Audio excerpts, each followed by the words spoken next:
மும்பையில் வந்து சச்சின் இருந்தார், அவரை வந்து ரோஹித் சர்மா ரீப்ளேஸ் பண்ணிட்டார். அதே மாதிரி விராட் கோலியை வந்து ஏபி டிவிலியர்ஸ் வேறு கேப்டன்ஸ் ரீப்ளேஸ் பண்ணுறாங்க.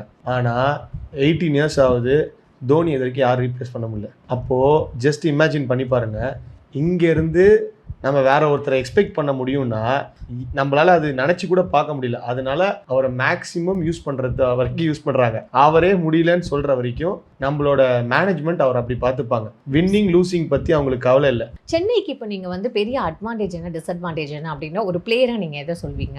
நம்ம போலிங் நல்ல அட்வான்டேஜ், ஸ்பின் நமக்கு நல்ல அட்வான்டேஜ், பேட்டிங் தான் நமக்கு ட்ராபேக். ஏன்னா நம்ம இன்னும் பெருசாக 200 அவ்வளோவா கொடுக்கல. அவர் அதான் நேற்று சொன்ன மாதிரி ஜடேஜா மேலே வர்றாரு, இவர் லாஸ்ட் 5 இயர்ஸ் முன்னாடி அவர் வந்துடுறாரு.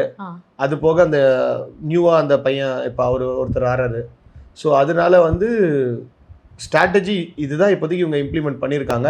அதே மாதிரி நம்ம சென்னை இல்லாமல் வெளியில் போகிறோன்னா நம்ம சொன்ன மாதிரி 6 ஓவர்ஸ்க்கு 50யோ 60யோ நம்ம அந்த ஸ்டார்ட் கிடைக்கிறதுக்கான வேலையை பண்ணுறாங்க.